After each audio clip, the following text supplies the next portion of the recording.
As you know, Mr. Trump just got re-elected last week. What do you think are the implications of a new Trump administration that has promised to be more protectionist, even isolationist, on countries like Malaysia? Well, I think it's still too early days to predict what will happen because I think it's still very unpredictable.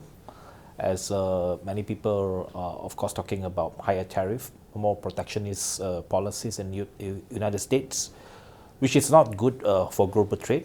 And Malaysia being a very open economy, we depend on trade with other countries. And of course, US is one of our major market, and they are a major investor as well, especially on E&E, electronics components, microchips, and also semiconductors. So if they impose a higher tariff for everyone, definitely it will be affecting us as well, as a country, as a trading nation.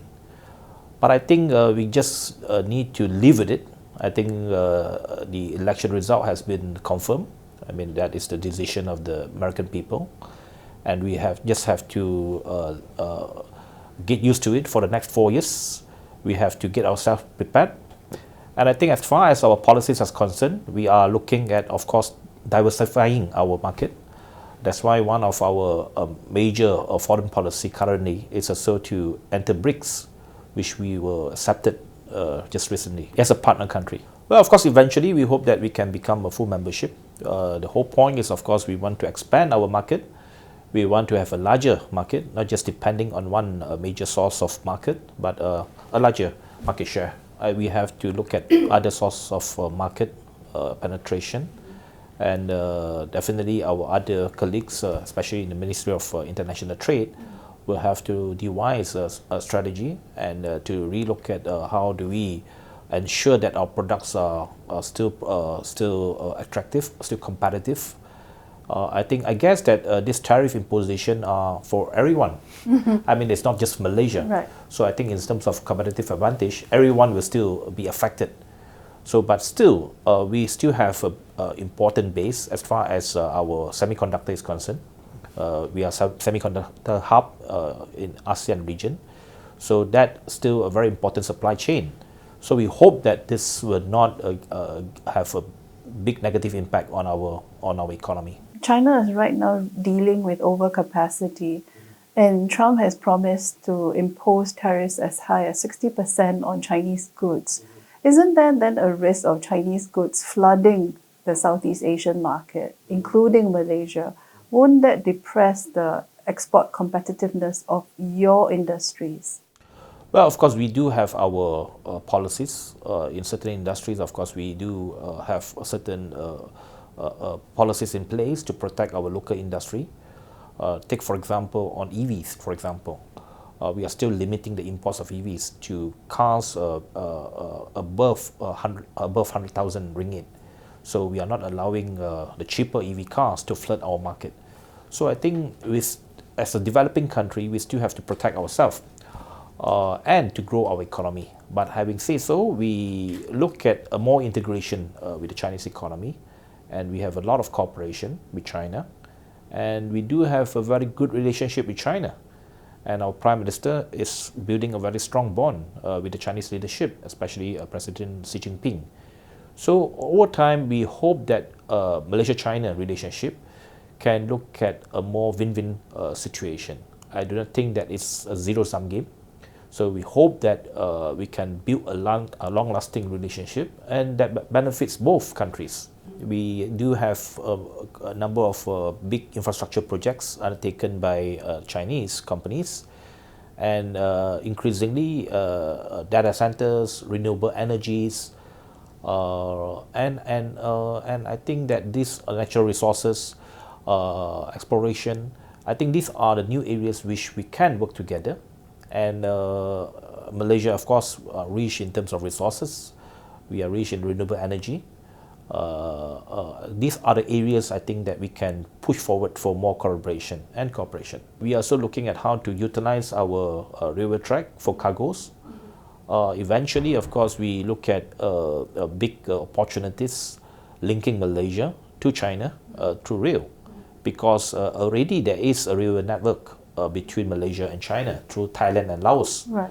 But the challenge is how to upgrade the network, upgrade the infrastructure, and at the same time to convince our other ASEAN partners, especially Thailand, to have more facilitation in terms of movement of goods between countries. So this is a thing. This is something that, of course, we have to champion through our ASEAN chairmanship next year, to have a more integrated ASEAN economy in the years to come. China and Laos, of course, has a very strong relationship, especially China is building their river network.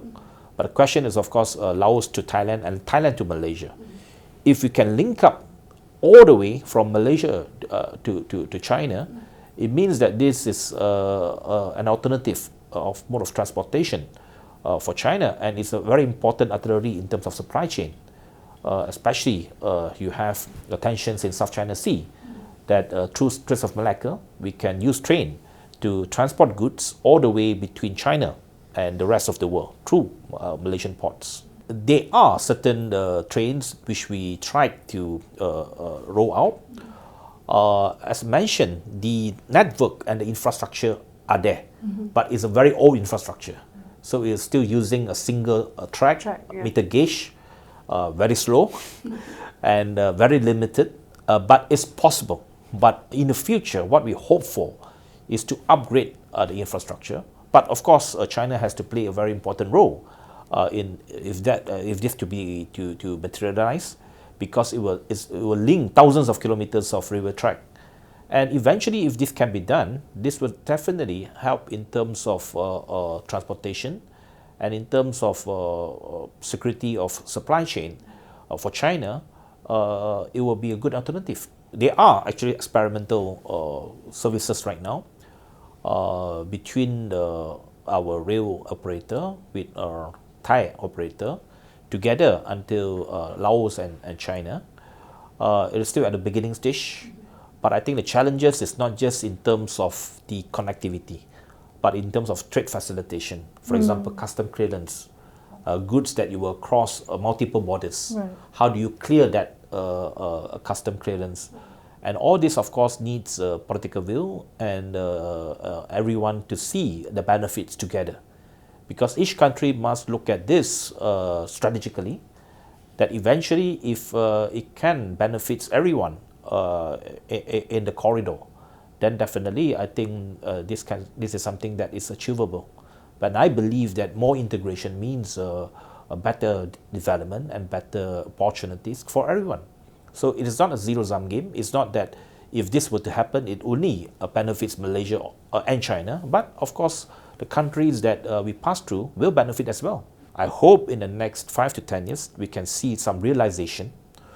As I mentioned, the infrastructure is there. The infrastructure is not the biggest issue, but it's the issue is of everyone looking at it as an integrated ASEAN.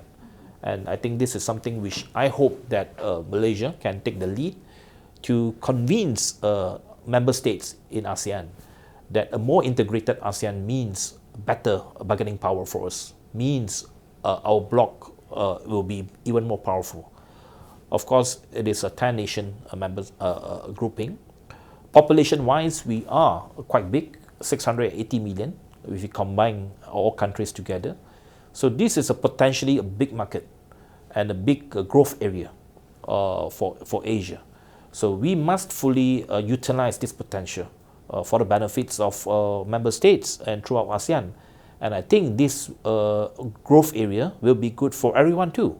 It will be good for China, especially if you can create a bigger middle class population and market in ASEAN.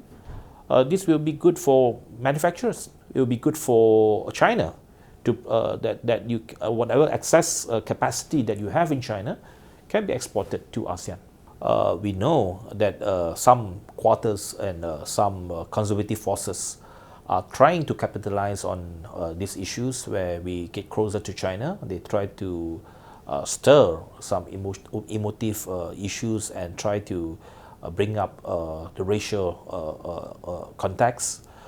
But I think as a country and as a government, I mean, for years we have been adopting a very close relationship with China. There is a distinction between the Chinese from China and Malaysian Chinese community.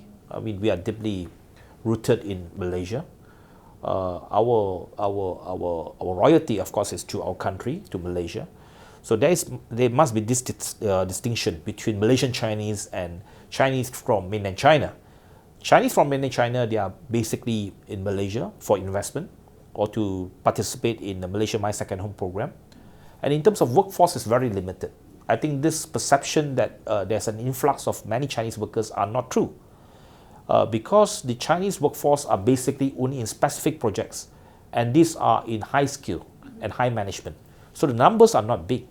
For example, in the East Coast Rail Link project, the number of Chinese workforce is very small in that project because these are only the engineers level or the high skill workforce, not the labor workforce. So the labor workforce are basically from locals and from our source country like Bangladesh, from Nepal and so on.